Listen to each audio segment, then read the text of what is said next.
మరి అన్యుల కుటుంబంలో నేను వచ్చిన కానీ చూస్తూ ఉన్నాను.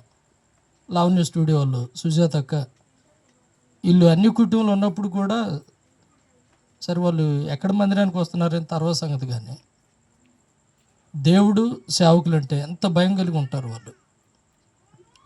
ఎందుకంటే యోబు భక్తుడు చెబుతుంటాడు, ముఖస్తుతి చేయటం నాకు చేత కాదు.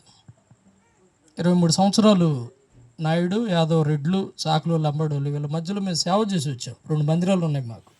ఈ అనుభవం మాకు తెలుసు అన్నమాట. దేవుని మాటను బంగారు మూటలాగా పెట్టుకుంటారు వాళ్ళు.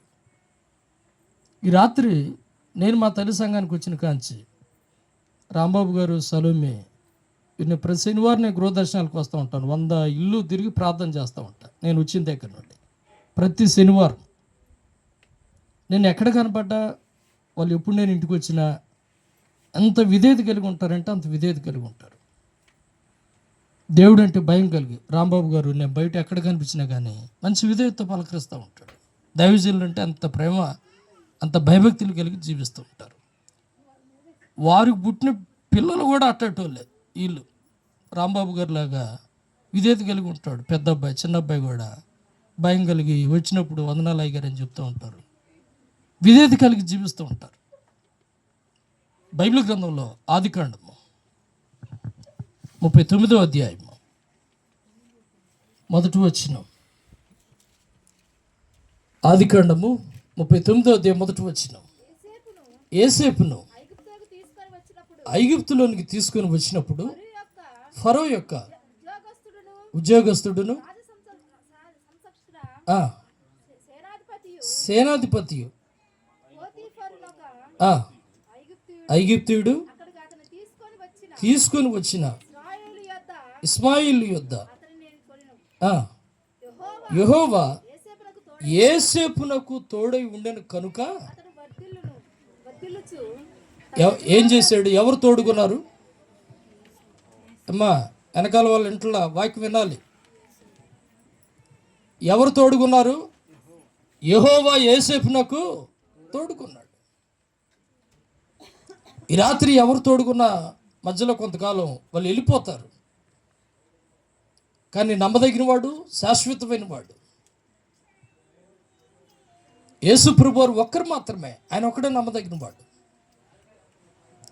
బైబిల్లో యోసేపు అనబడిన ఒక అబ్బాయి సొంత అన్నదమ్ములే తృణీకరించి, అవమానపరిచి, వస్త్రాలు తీసివేసి, పాడుబడి బావిలో త్రోసివేసి చంపేయాలని చెప్పి ఎన్నో ప్రయత్నాలు పూనుకొని ఇన్ని చేసినప్పటికి కూడా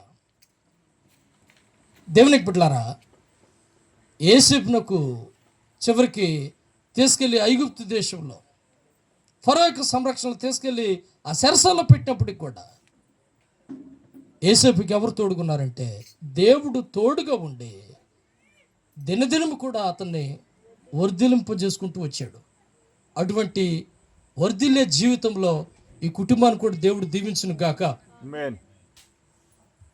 యోసేపునకు దేవుడు తోడుగా ఉన్నాడు కాబట్టి అన్ని సంవత్సరాల శ్రమానుభవాన్ని అనిపించినప్పటికీ దేవుడు చివరికి అతను ఏం చేశాడు తెలుసా?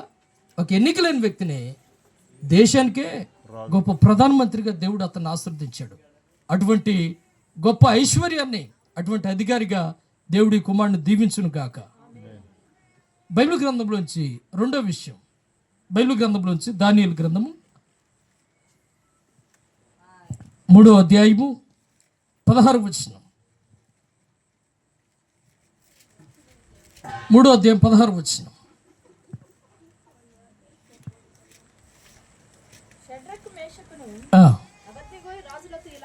షడ్రకు, మేషకు, అబేద్నెగో రాజునకు ఇలాగ తెలియపరిచారు.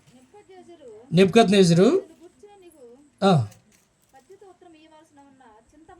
లేదు, మేము సేవించున్న దేవుడు మండుచున్న వేడిమి గల ఈ అగ్నిగుండములోంచి మమ్మల్ని రప్పించుటకు, తప్పించుటకు ఆయన సమర్థుడు. చాలు.